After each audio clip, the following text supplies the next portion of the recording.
whoa, hang on a minute. So what you're trying to tell me is that because of the color of his skin, that doesn't make him English? Like the hypocrisy and insanity of these people that are attacking me is incredible. I had a counter demonstration of about 15 people screaming at me on a megaphone, telling me that I'm a racist fascist. Absolutely not. Do I think that because somebody is of color, that they are somehow not English? No. I believe the state should be as small as possible to facilitate as much freedom to the individual as possible and get out of our lives as much as possible. We're slipping further down the screen as the I was noticing that. The camera. I just find it funny, and I keep adjusting the microphone in the hope that we might grow a bit taller. It's because I got this new camera and it's kind of slipped a bit. So it looks like we're just going underwater. I think we should end the podcast just like sinking or something. Okay, see you, Monty.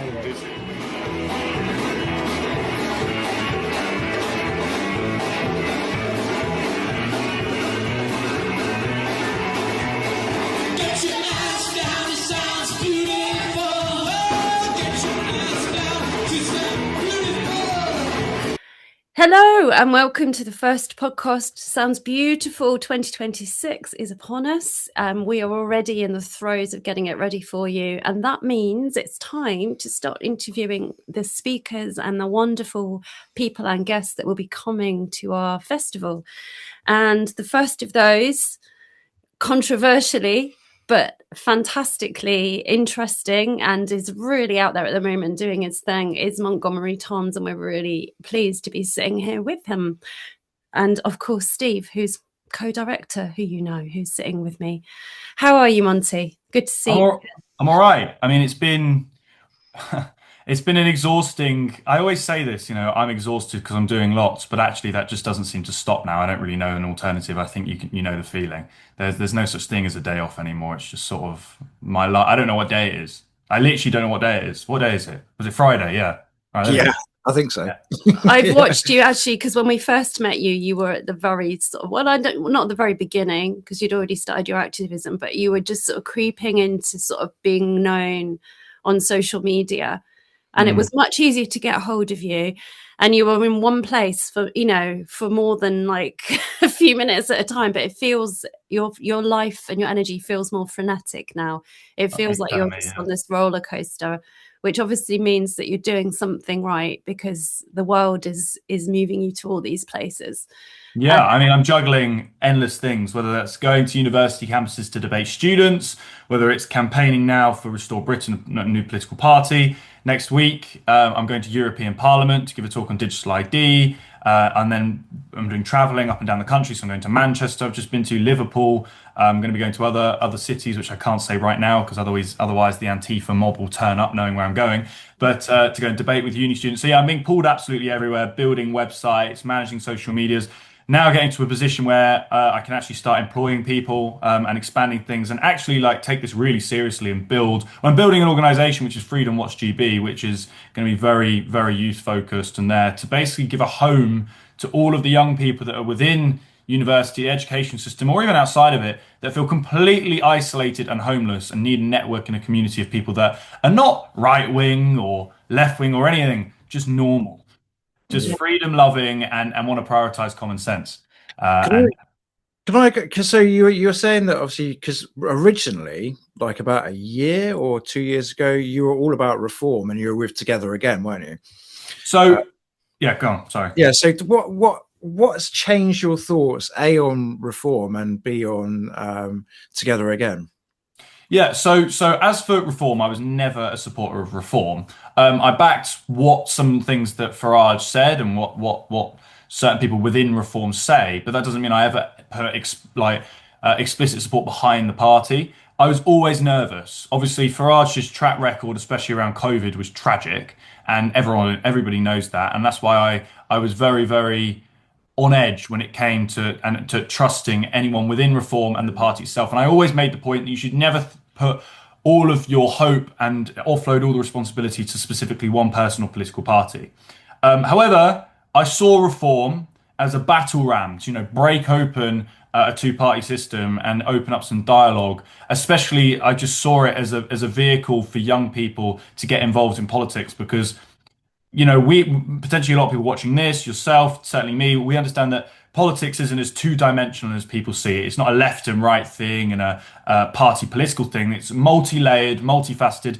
You've got all sorts of other organizations, pressure groups like the Wherefore, you've got United Nations and all these things that interact with the political landscape. It's not just Conservatives and Labour, but that's quite complicated to understand and very nuanced. So when Reform came along, it opened up a mainstream conversation that we hadn't seen for a very long time. So that's why I always back the notion of just being disruptive.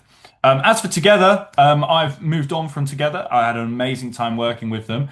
And that is because, I have decided to put my backing and support behind a political party, and that the whole notion of Together is it's not tailored towards a political party. It's merely there to influence and work with a broad spectrum of people, whether that be Labour, Conservative, Reform, whatever. So my history of campaigning was nothing to do with migration. It was purely looking at the COVID days, as how we came to meet each other, was pushing back against the masks, the jabs, the mandates, the harms that the jabs caused, the coercive measures, the fear, propaganda that was pushed on the public, the attacks on young people. I mean, the list is endless, and you're very familiar with exactly what I'm talking about. Farage never tackled this, and Farage banged his pots and pans and talked about how Tony Blair would be a good advisor to the COVID jab rollout, etc.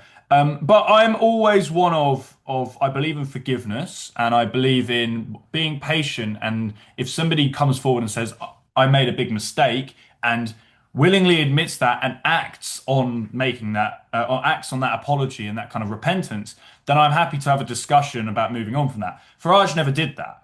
Farage never ever did that, and I was waiting for that. And he'd spoken out against the mandates later on at events, and he'd spoken out against lockdown in general. He'd never spoken about jab harms, but fundamentally, they brought in Nadim Zahawi, who is one of the most evil men who has ever existed in politics, in my opinion. COVID-19 vaccine minister, responsible for rolling out the jabs, bringing in the mandates and the passports. So just a triple whammy. He rolled out something that was harmful and experimental and has killed children and a multitude of other people and harmed many more. He also brought in passports and introduced essentially the first blueprints of a digital ID. And then he also mandated them and said, yeah, you've got to have them if you're, a healthcare worker or working in the NHS. So he did three of the most outrageous things we've ever seen in Britain. And then Reform, the party of the people, the party of freedom, decided that's the perfect candidate to bring in. And I just, at that point, I dropped any ounce of respect or interest in endorsing Reform or backing them. And I saw the interview where you asked him the question, and he kind of rather patronizingly said that was a silly question. And I thought that's not really a response, is it? That's just a put down. It's an arrogant one at that. It's not an informed kind of response. It's a silencing technique, isn't it? It's like I'm going to put you down so you don't talk. And I thought that's probably one of the worst responses you can make as a politician. It's A, it's not informed. B, there's no information in it. And it's not a proper response. It's not an authentic response to your question. It's just like a narcissist, isn't it? Yeah. I mean, I think the public are done with that now. I think the public can see the left and the rights in the parliament going backwards and forwards, throwing accusations at each other, trying to get one over each other. It's a theatre, and I think we're all done with it. We want authenticity. So my question is, do you find that authenticity with Rupert Lowe's Restore? Is that what you found? Is that why you're supporting it? Fundamentally, yeah. I mean, look, I'm not a fan of Trump. Okay, and I break down why I'm referencing Trump, but I'm not a fan of Trump. I think that he is, compared to the kind of ilk that we have in Britain of politicians historically, whether you disagree with them or not, or agree with them, like Churchill. I don't agree with a lot of Churchill, but at least he was a formidable and charismatic figure. Trump's not that, in my opinion. And also, he did roll out the jabs. He failed on that. And if you actually look at medical records that are coming out, which are available to the public, even in 2025, Trump allegedly, whether this is actually happening or not, is I don't know, is still taking COVID jabs to this day. And that's just symbolic of how moronic that man can be. However, you can't deny that Trump is straight talking. He is to the point, and he just says what he thinks. And the people of America would much rather a president who is rough around the edges, but straight to the point and transparent, and just says, "This is who I am. This is what I believe." We don't have that in England, but I believe that we do now, which is Rupert. And there's a space inside Restore and the political climate around that for conversations and for debate. Farage doesn't allow that. If you challenge Farage's authority, if you challenge his ideas, policies, and approach, he will just cut you, and he will want to overshadow you. Restore doesn't operate like that. Rupert, obviously, I know him personally, is also just a lovely person, and I genuinely believe that if we have any shot at using the current electoral system to actually win something, it's got to be through Restore. There's no point using Reform.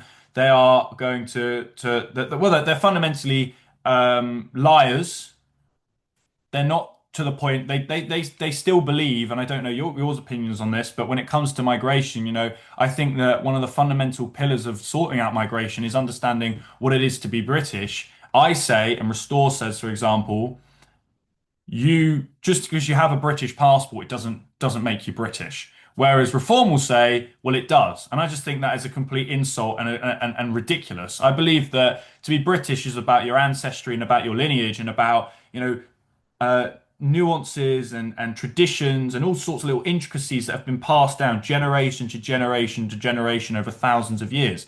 You can't just rock up in this country, not speak proper English, be given a British passport, especially pre-Brexit days, and then suddenly you're British. I just think that is outrageous.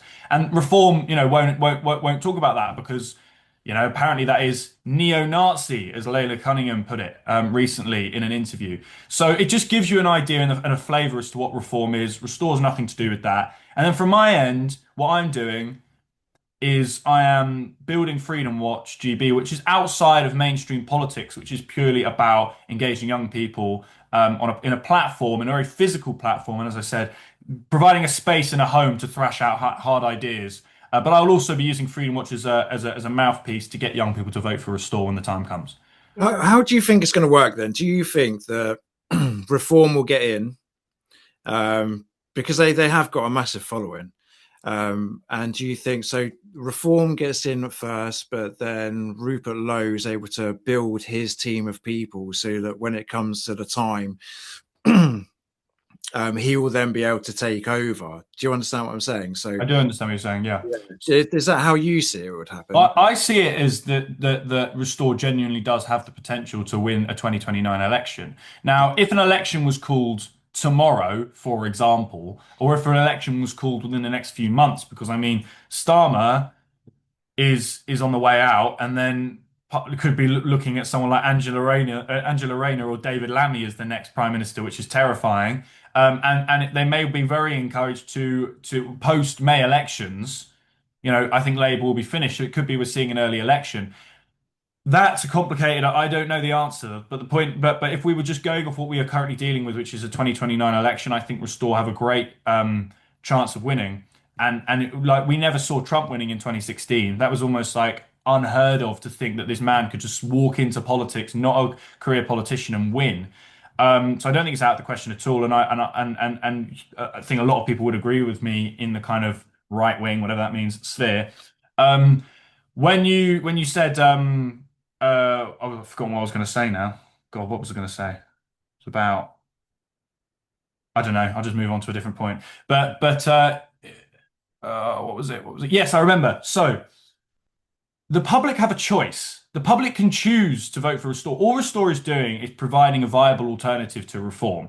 If that's not what the public want, then that's not what the public want. And that's that. I mean, what can we do about that? We're providing an alternative which basically turns around and says, right, you want truth, you want justice for all the COVID days. The policy around lockdowns is prosecutions and actually taking the people like Nadim Zahawi, putting them through a proper inquiry and prosecuting. That is the policy of Restore. So if you ask me, that's unheard of from any political party to actually dig up the past and take that forward. If the public don't want things like this, then we did our best. We did our absolute fundamental best. But I believe there is an appetite from the public for a Restore government. Absolutely. I think there's definitely a call for accountability being put out there now, especially with the Epstein files. I think this whole charade of releasing half the files and then sort of releasing enough so that we know what's going on, but not enough so that I mean, obviously Andrew's been prosecuted, but we still don't know whether that's going to move forward. We don't know what the outcome of that will be. And I suspect it's probably going to be a light touch. It's a charade, and that we'll find out later if it's actually going to be an authentic arrest. But what I wanted to say, Monty, I wanted to draw you back a little bit, because I've known you for a while. I've been at events with you where we've had sort of infiltration from Antifa, and we've had both sides. I remember an event where we had some extremely, what I would call neo-Nazi, almost-esque people turn up, who went one step further than you're saying and asked for all people of different skin colours that weren't white should go back to their countries. And I remember you getting absolutely indignant and riled and standing up to them. And, I've never seen you, I don't see you as a racist person. Like, I know that you've stood up against that. So, but a lot of people that I know are now saying, what is Monty doing? Why is he now turning? I mean, there's a video that was recently released of you talking to the Muslim woman, talking about British values, and it's being interpreted by some people as being incredibly racist. So I want to give you a chance to kind of clarify what you mean. Why is this sense of Britishness most important to you, and exactly how do you think this is going to be implemented? Because I think there's going to be a lot of fear in people who have, I mean, where does the line stand for Britishness? Who is British and who is not British? Can you define that?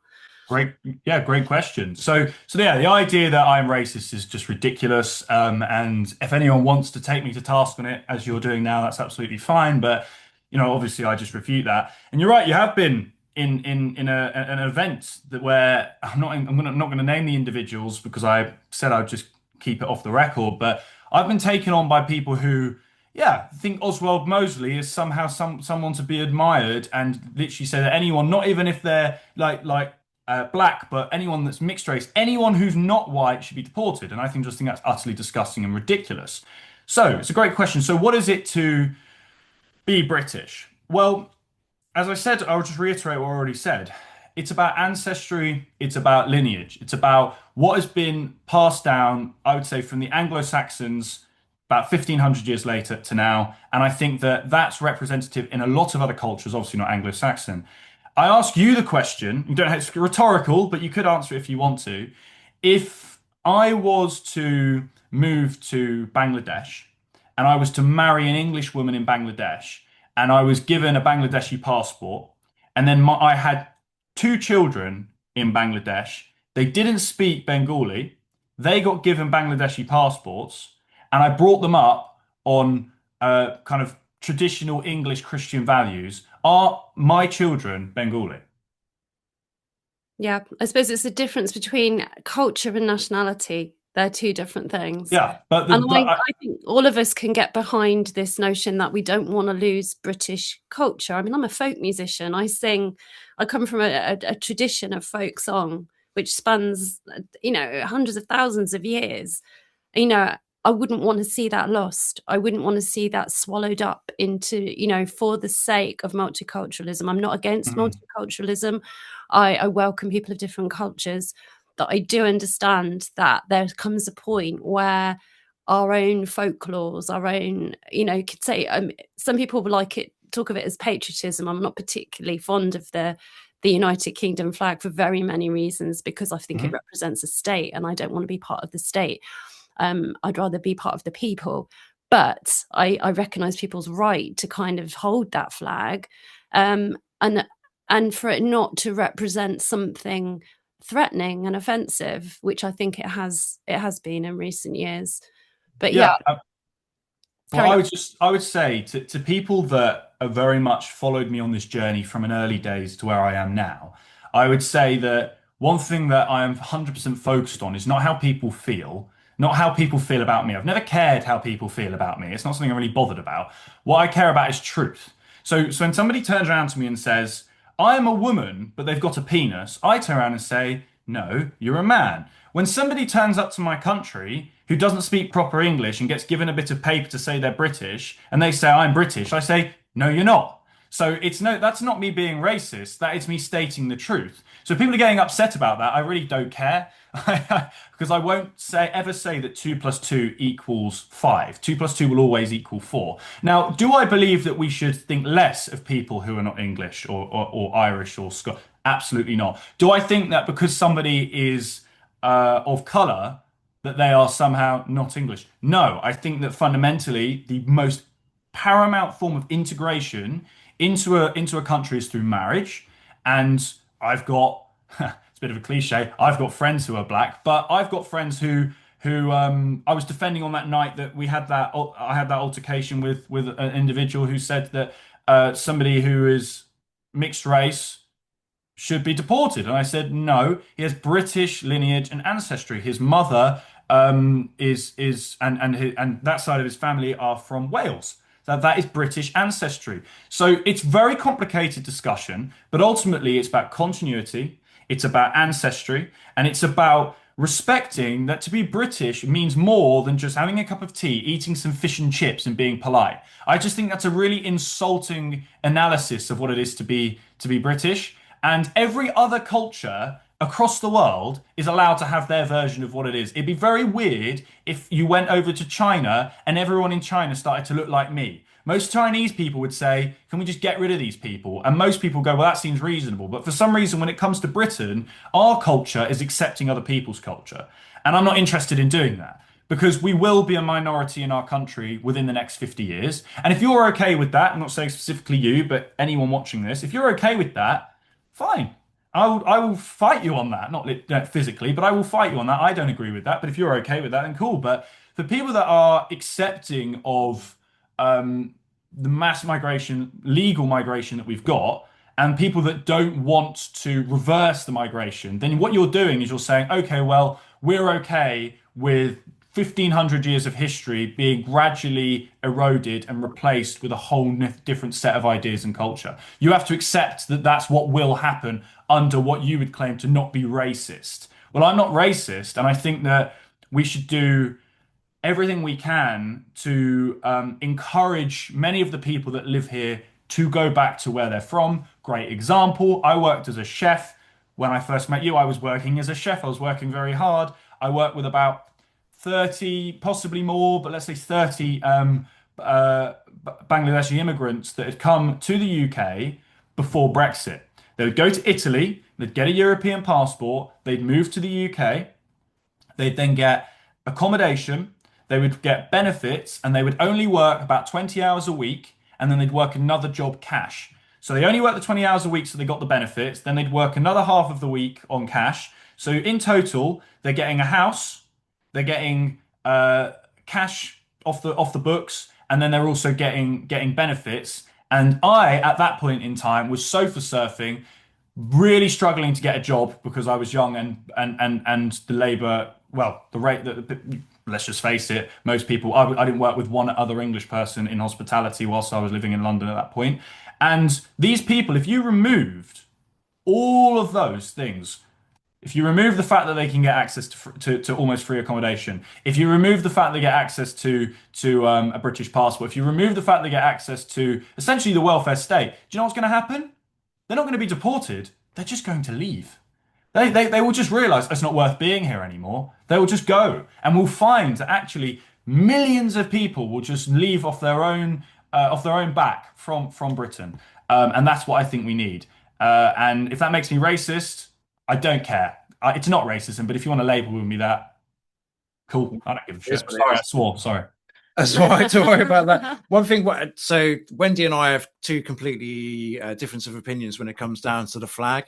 I'm quite proud of the flag because my granddad, obviously, he was in the war. My grandpa was in the war. My great granddad. So I've got my family is all about they've all gone to war and they've all like been fighting for our freedoms, and they've all been fighting for that flag. So I'm quite proud of the flag, whereas that's where Wendy and I have a slight bit of difference. But my negativity towards the flag is not because of its Britishness. It's because of its connections. It's a deeper argument. It's a connection with state.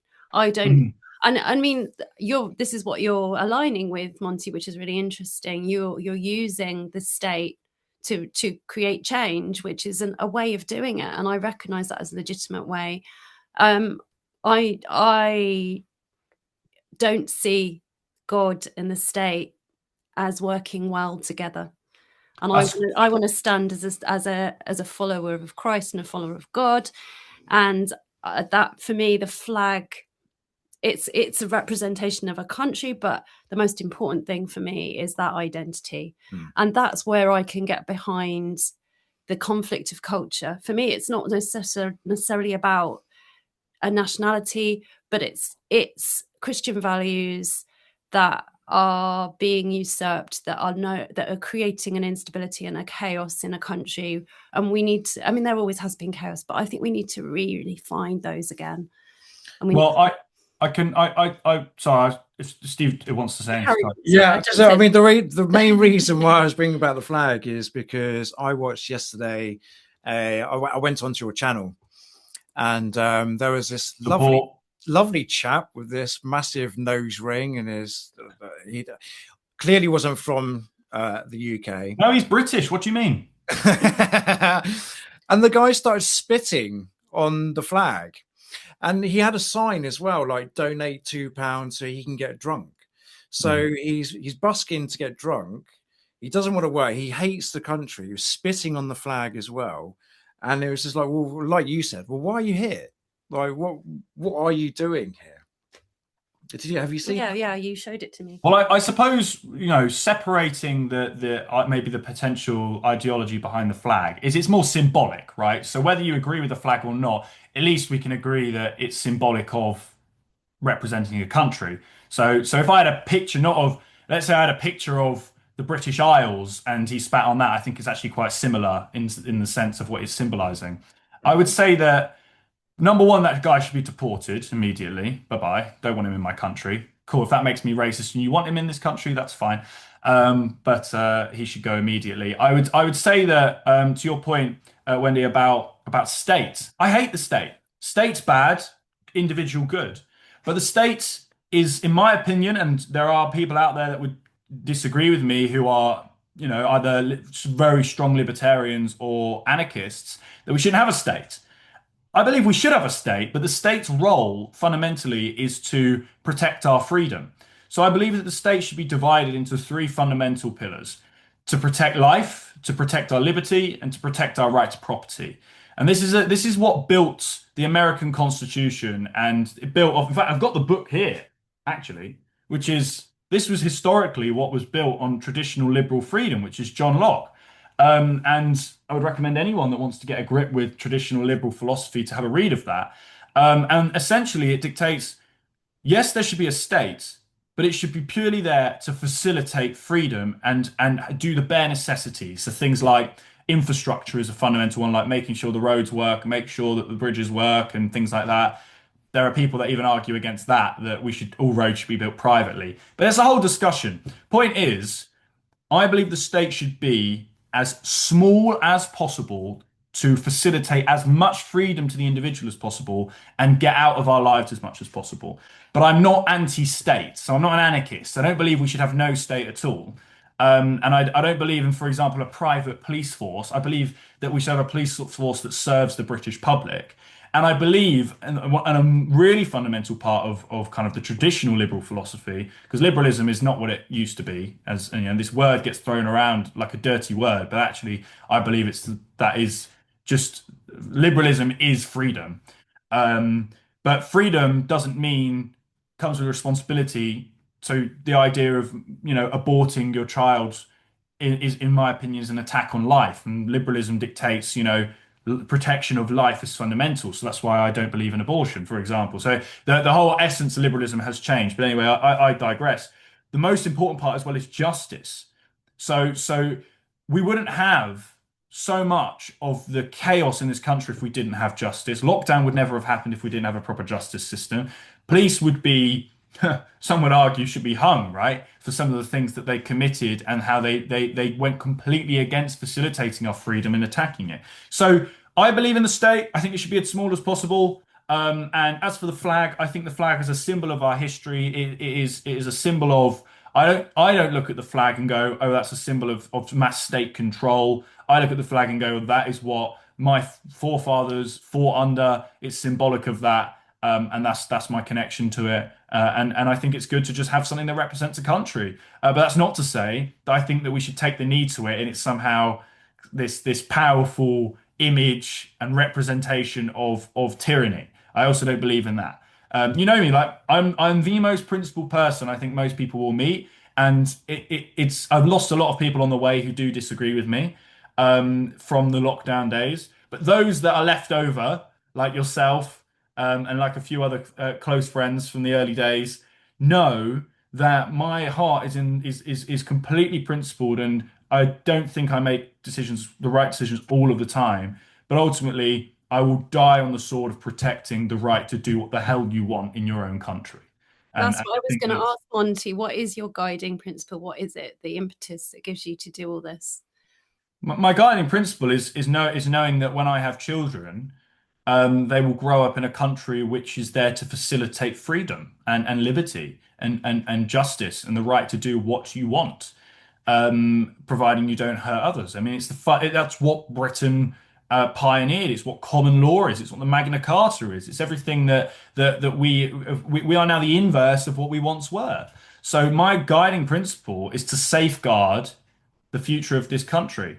And if I fail doing that, I will and I die failing to do that, then at least I will die knowing I did my absolute best. Otherwise, how can I sleep at night knowing that I'm complicit in the destruction of 1500 years of this country being built up and all the years before that of evolution and building this world into what we see.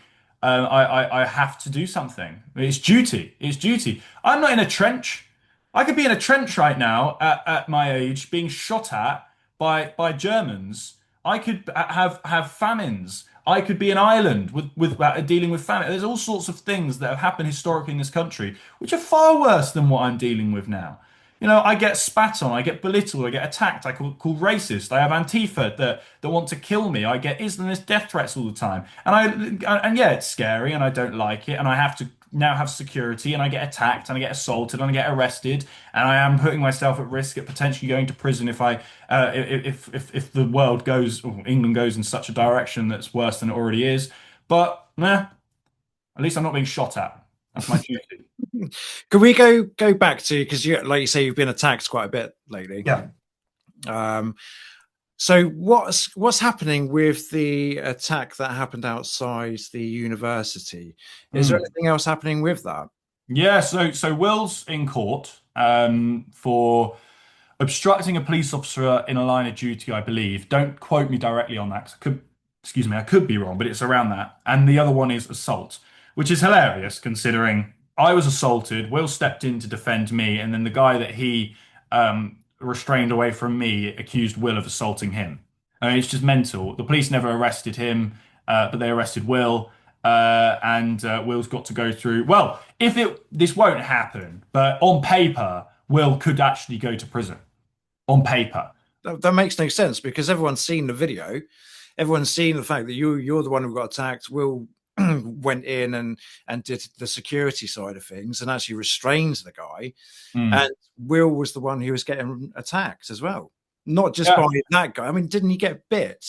Yeah, so he was bitten, headlock, kicked, and punched. So what happened was the police turned up, and if you watch the full video, which is on my YouTube, when the police turn up, Will runs straight over, informs them in explicit detail as to what has just happened, explains everything to a T, and the police listen to it all. They take me to one side. They say, "Can we see what's happened?" I'm going through to show them the footage. He said, "What did the banner say?"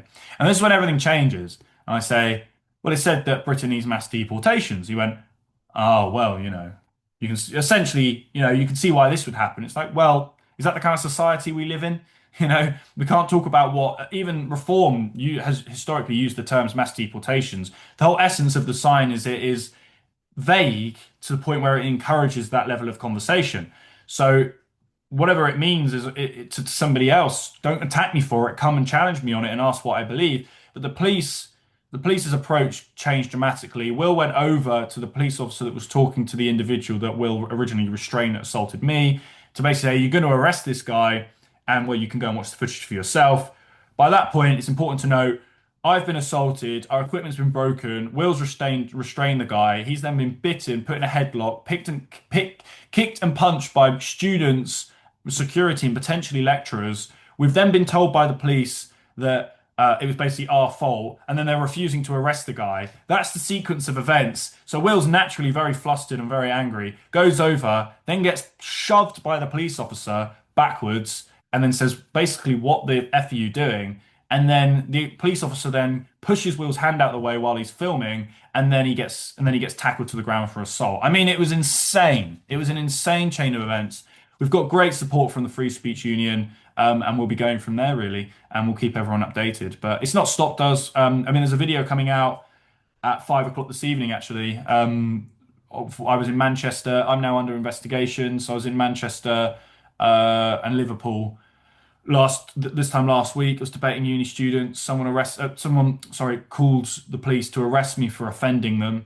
The police turned up and said, well, you have offended somebody. That is an offence under the Public Order Act. We're not going to arrest you at this point. We're going to ask you to leave, but if you don't leave, we will arrest you, and we're placing you under investigation, and you'll have to come back to Liverpool for a voluntary interview, which means basically if I don't go, they'll arrest me anyway. And I now got to go back to Liverpool, and I'm placed under investigation along with Will and also my security. It's just bonkers. This is what we deal with for just having debates. Wow. Living life on the edge. It's lovely. It's getting like I take my hat off to you for doing these things. I mean, it needs to be shown. The more people that see what actually happens when you try and have a debate, I think it is changing people's mentality and people's minds. I mean, how can you? I still don't understand how you can get arrested for just offending someone. Well, it's just Public Order Act, so it's basically if you're causing alarm, harassment, or distress. No, I get that, but what I mean, hell does that mean, though? Yeah, it's like you're offended. Wow. Like, well, I'm offended. This is what I said to the police. I'm offended by the fact I'm having to look at a bunch of people demanding I call them a woman when they've got a penis. That offends me. I mean, it doesn't. But in principle, if I just so and say that, I feel harassed. That's the mad thing. I had a counter demonstration of about 15 people screaming at me on a megaphone, telling me that I'm a racist fascist and I'm a Nazi. If you ask me, I think that's a pretty good claim for alarm, harassment, and distress. But no, I'll just be completely ignored. The police don't care. I'm told to move on. So yes, it is what it is. But we have to do it. It empowers me every time. But it's duty. It's absolute duty to my country, to my ancestry, and to my children, which I don't have yet, but I want many. Are you seeing a change with the youth when you're going to these universities? Obviously, you've got the far left or whatever you want to call them, and Antifa and whatnot. But are you actually seeing a big change in views? Yes. So I take on, obviously, a lot of the debates I have are more confrontational than people just coming over and saying, "Oh, I agree with you." My cameraman and good friend Will, who you both know, he has the students that come up and go, "Who's this guy?" And Will's like, "Well, his name's Monty. He does all these debates." Like, totally agree with what he's saying. Will say, "We go and say that on camera," and they'll go, No, I can't. I'll get kicked out of uni or something." So what Will experiences is loads of students that see what I'm doing, come over, speak to him privately, but don't want to go on camera. And then all the students that hate me are willing to go on camera because obviously, they're safe in their stupid ideology that they believe. So that's why I want to build my platform of Freedom Watch is less about saying I'm going to convince the youth, because obviously that's my ambition, but more about saying I'm going to facilitate a space for those that already agree. I've always said this, young people do agree with us. It's just they're too afraid to actually say that because the repercussions are so severe. And I think that's what we're fighting, isn't it? Is because I came from the other side. I was well indoctrinated I was brought up in a socialist family. I was well indoctrinated into wokeism. And it took me quite a long time. I was awake to certain things, but it took me a long time to grow out of that. And I Mm. think it's a it's a particular way of thinking. It's a particular way of stopping being offended. That's the first step. It's like looking at the offense, watching it, and go, why am I offended by this? And once I started to do that, I started to actually stop the emotion and listen to the logic behind what someone was saying. And it's a very different experience when you listen to the logic of an argument and stop getting led by the feeling or the emotion, because that feeling or that emotion can often be misleading. It's That's often a that's program response. That's in fact, hang on, I've got another book. Look at that, two books that are literally next to me. So Yeah. this book, this is it's like I planned this. It's like Blue Peter. Here's one I made earlier, but it's generally not the case. It just happens to be next to me. This is Marcus Aurelius' Meditations, which is my philosophy for dealing with these people, which is Stoicism. I don't be a victim, don't be emotional, detach the outside world from the inside of you and from your mind and evaluate things not without emotion. Like, I'm not saying become a robot. That's not what Stoicism talks about, but it's about finding the best strategy in that moment. So just to reference the guy that attempted to spit on me, like I'm chilling. Like all these people are messaging me and they're going, "You should have punched him. He's disrespected." I'm like, hang on, I don't care. Like obviously I care that he disrespected our country and he came at me. Now, if he'd literally the spit had landed on my face or something like that, I would have gone for him. That's a different matter. But the fact that I dodged it, it's like, let's evaluate the situation. Always be calm. Don't be emotionally charged. These people that come at me for calling me a racist, it's like I would love to place them in Whitechapel, and I want them to stand in the middle of Whitechapel for a day, and I want them to count every Englishman they see. And then I want them to listen to the calls to prayer, and I want them to look at the Bengali translation, which is there at the station. I want them to see the Islamic Relief Fund posters, which are all over the tube stations, funded by TfL, by the British public. And I want them to stand there, and I want them to not feel emotional, because this contradicts what I've just said.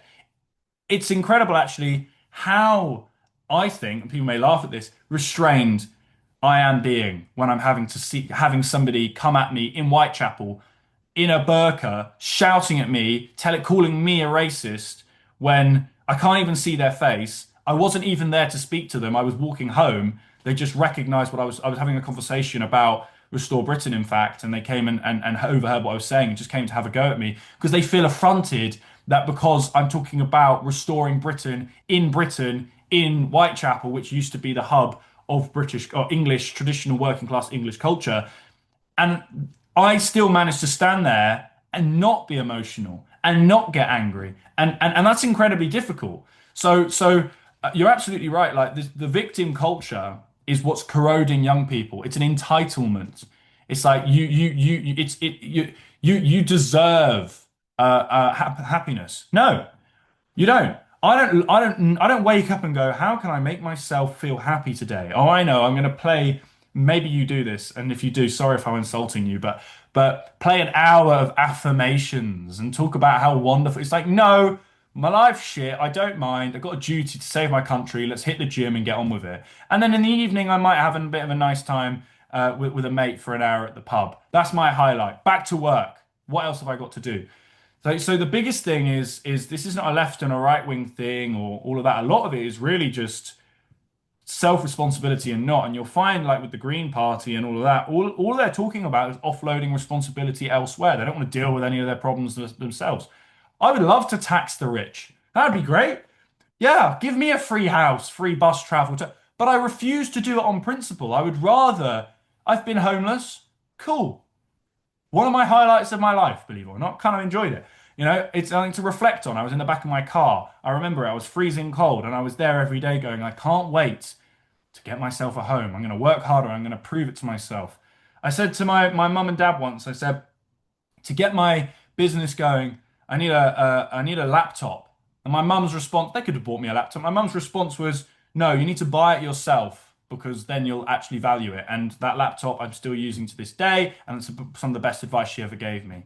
So we need to shift off this emotional victim mentality. We need to not feel so entitled to happiness, and essentially, yeah, fix our country. I got on a bit of a tangent and a rant there, but that's truly speaking from the heart. That's a bit of history from me, and that's why I do what I do. And I may not get it right, but I suppose the last thing I would say is, if there are people that have backed and supported me in the past that think I might be taking down this mainstream political dangerous path, because I can guarantee that's what people are saying. He's been taken in, he's controlled opposition. It's like, yeah, whatever. It's nonsense, but it's fine if you want to believe that. But know that whether you disagree with me or not, my intentions come from an actually a good place.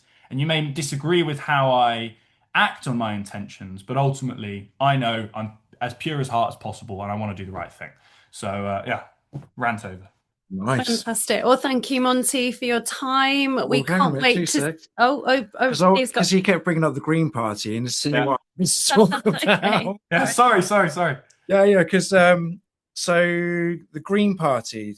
What are your thoughts about the Green Party? I know you just mentioned it just a minute ago, but Green Party have just got in, Yeah. and that was with Hannah. I can't. What was her surname? Hannah. Spencer. Some, yeah. So, what are your thoughts about that? I mean, she just appeared from nowhere. Yeah. From my opinion, all of a sudden, I'm looking at the social media, and I've not seen her once, and then all of a sudden, this Hannah just appears from nowhere over the past month or two. It's probably been about 2 months, I think. So it hasn't even been that long, and now all of a sudden, this plumber, allegedly, this plumber has now got into power. Yeah. So how did that happen, and what are your thoughts with this party? Well, I believe before she was running for MP, she was a Green Party councillor. So she may have appeared publicly from nowhere, but behind the scenes she was a councillor historically. But what's my opinion on the Green Party? I'm angry at the fact I have to give an opinion. Do you know what I mean? It's like with a lot of these parties and these people, I don't want to put my energy into talking about them, because but the fact is, there is a hunger for them because they think they can solve all of our problems through taxing the rich and offloading responsibility to the state rather than the individual. So it's like, if we tax 1% of billionaires, it's like, no, you cannot tax your way out of national debt. It's historically has never ever worked. And what you should actually be doing is reducing the welfare state as much as possible and then bringing taxes down. It should be the inverse for working people. But the basic economics is not their strong suit, is it? But my thought on the Green Party is they are a symptom of what the Conservative Party have done to this country, which is infantilized us through lockdowns, which has told us that we can do things like furlough, which has told us we can do things like, beat nature through locking people in their homes. And it's this sense of entitlement. So people's brains have been programmed to believe that there's a magic answer to hard work when there's really not. It's just called hard work. And if they offered me, if the Green Party got elected and I got an email that said, "Hi, Montgomery Toms, we see that you are in this earning bracket. So you're not a billionaire. So what we're going to do is we're going to give you a house." Now, this is not their policy, but I'm just using it as a metaphor. I would say, I don't want your house, because that I don't want it. I would rather be renting in expensive accommodation and outperforming and outdoing, because I will not be beaten. And I do not want to look to the state, because the more you're reliant on the state through the Green Party, the more they have to control the British public. Can you imagine if we had lockdown under the Green Party? Oh my gosh, can you imagine what they would do to us? In England, we are so sensitive to attacks on our freedom that we kicked up a fuss and we had massive marches and had a massive fight back. But ultimately, we actually got it quite easy compared to other countries. France, you couldn't even wear a mask you had to wear masks in the street, otherwise you got arrested. Australia had rubber bullets shot at them. We were all right. Under the Green Party, under their ideas, their ideologies, not to mention they're just utterly cringeworthy, contradictory, I'm going to use this word, bullshit, around believing there are 1,000 genders, but also we're going to embrace Islam, it's just baffling. I mean, how the hell does that interact with each other? So the Green Party is just a joke, but they're not a joke, really. Their ideology is, but we've got to take them seriously because of what's just happened. But I would say with Gorton and Denton and what's happened to Reform, they deserve it. Reform deserve it. They called people like myself and other people that back Restore, for example, neo-Nazis. Because we said that if you give foreigners the right to vote, we don't live in a democracy. So what happens? You're a neo-Nazi. And what happens then? They don't get in because foreigners were allowed to vote and they voted en masse to elect a Green Party representative. That's exactly what has happened here. So they've been hoisted by their own petard. They have literally gone through exactly what we were claiming can happen, and yet they still have the audacity to reiterate just this morning that again, you can be if you're born in England or you come to England, you're English or British, whatever. So my opinion on the Green Party. They are very, very dangerous. They are a concern. I don't want to give too much energy to them. Reform have basically fallen into a trap of their own making. And young people are being captured by the Green Party because the Green Party offer easy answers to very complicated solutions and would just turn us into an authoritarian, technocratic, globalistic state. There you go.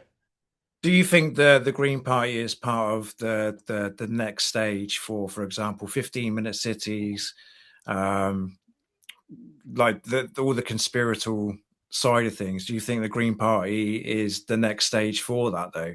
Because everyone's sick and tired of Labour, they're sick and tired of everything else what's happened. People are looking for a new way, and the Green Party would then do the infrastructure like solar. You're not allowed to burn oil. Yeah. 15-minute city, you're not allowed to drive your car because of the Yeah. ozone.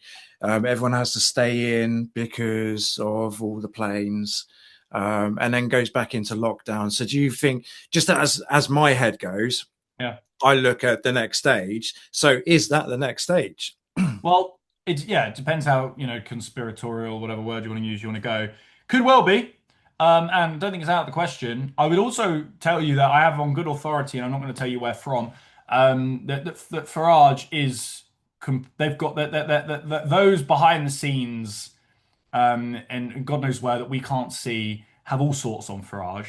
And the anti-establishment party, which is Reform, is not the anti-establishment party. And Farage is not is corrupted, not to be trusted because they have stuff on him. So I would also say if Reform get in, you still have that risk of certain things happening to this country which completely don't align with what Reform are currently spouting. And as for Green, I mean, it would just be next level, wouldn't it? I mean, if Green got in, which again is not like you've also got to consider a Green, Labour, and Lib Dem coalition. It's game over, Yeah. and that's really scary. I believe, or I've heard, that Farage is in the files, the Epstein files, and that hasn't been announced. So that may be something which other parties may use against him, or again, if they do get in, that's probably what they are using against him to then move forward with the plans again. I mean, there's all sorts of blackmail. There's all sorts. We don't know the answer. When people turn around and say we know about the Epstein files, it's that you actually don't. And to be in the Epstein files could be as much as there's a photo of you at a party with Epstein. I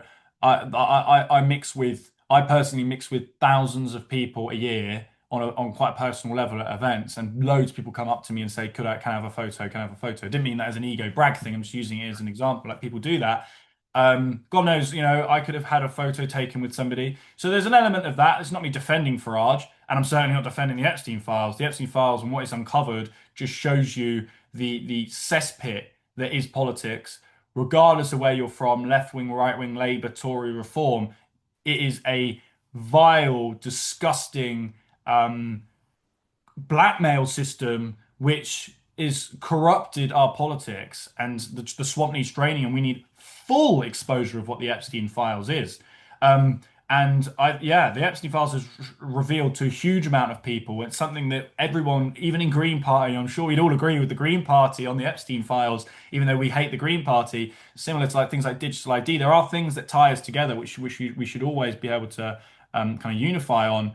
I would say that we don't know is the answer to what they've got on Farage around the Epstein files. And I would say that not to just do not trust reform. They are establishment. And yes, let's fix Britain.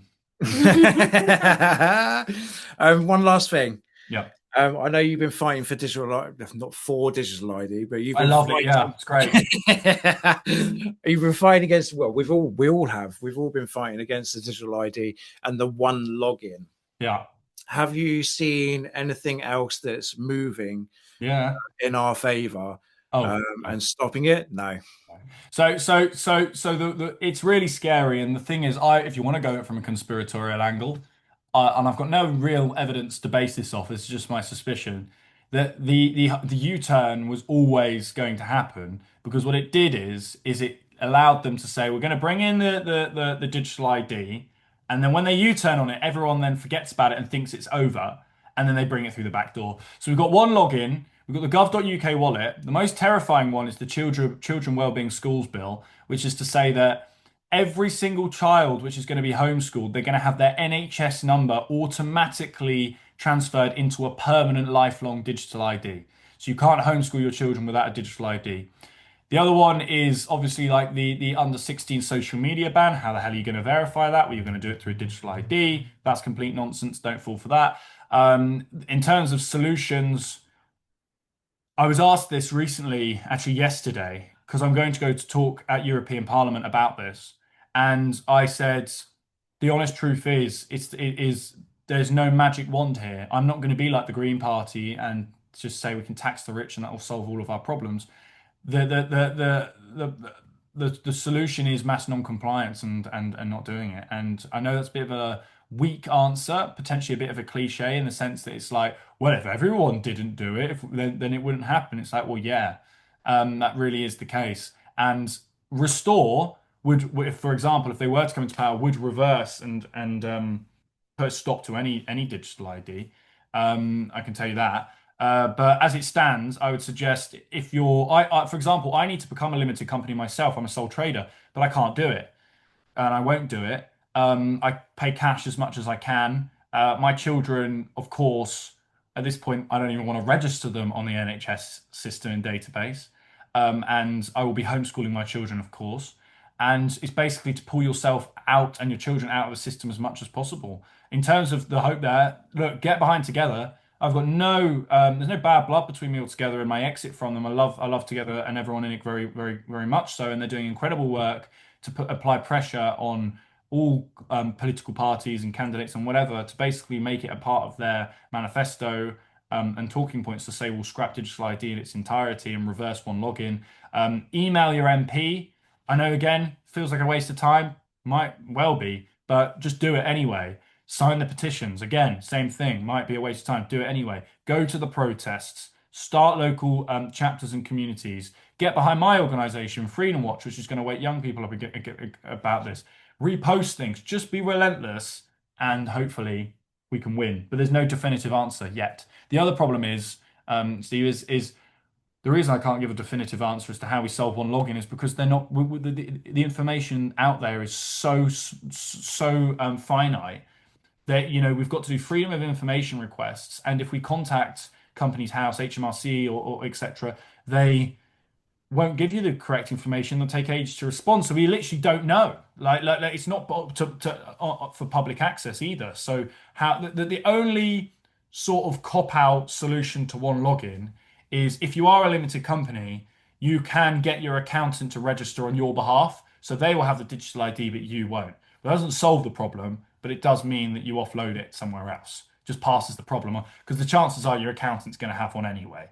So you may as well just say, okay, can you register on my behalf? And I'm not going to give my information over. There is a solution there. But mass non-compliance, and there's not enough space in the prisons. So that's what we had to do, wasn't it? Mhm. We just pass over to the account and trying to drag it out as long as possible, and yeah, hopefully the magic wands will come along and put a stop to it. I can't see it happening, unfortunately. I'm in the same opinion as you. I think that he brought it out just to rile people up, see what the response was, and then reel it back so everyone calms themselves down, and then they're just going to go for the kids like they already have. They always go for the children because the adults are too getting busy young. at work. they're all at work and it's not really affecting them.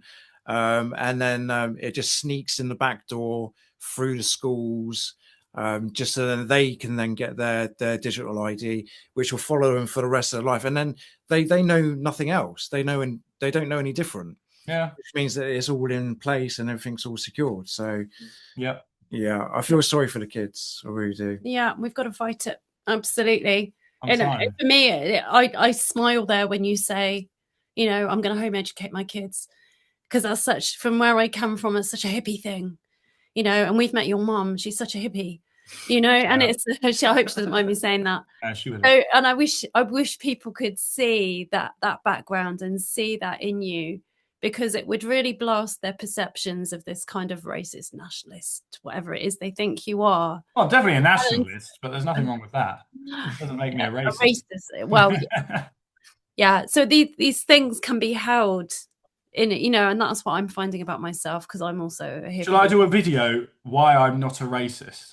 Yes. Yeah. Do it. That'd be brilliant. The thing is, I just don't want to play into these games a little bit. I just like these people that come at me about this stuff. It's like I don't really want to give my energy over to having to explain why I'm not a racist. But maybe you should get Will to do it for you. Well, Will is my protection, right? When I'm at these debates, when I'm at these debates, right, I'll be like, they'll be like, "You're racist," and we're like, "But he thinks the same thing as me. Did you know?" And they go, "What?" And I'll tell you actually, before we wrap up, one final funny comment was when Will was restraining this guy. This girl comes up to me and goes, "I can't believe he's defending you." I was like, "Why?" Says, "Well, because clearly he's coloured and not English." And I went, whoa, hang on a minute. So what you're trying to tell me is that because of the colour of his skin, that doesn't make him English? Like, the hypocrisy and insanity of these people that are attacking me is incredible. Yeah, you brought it up actually. When we watched the full video, they were shouting out racist and everything else like that. And then we carried on watching it, and the only coloured person there was the one who got arrested. Yeah. I love it when Will's on the floor and he's going, "I can't breathe. I can't breathe." Yeah. Right, we're going to draw it to a close because we'll be here for hours. I'm sure Monty. I welcome anyone that's coming to Sounds Beautiful. Come along, debate me on being a racist. The floor is yours. Turn up. If you want to take me on, if you want to give it to me with both barrels, if you want to be aggressive towards me, just don't physically go for me. But don't agree with that. But be as verbal as you want, and I will, tell you why I'm not a racist. There you go. How about that? You got to remember the freedom movement.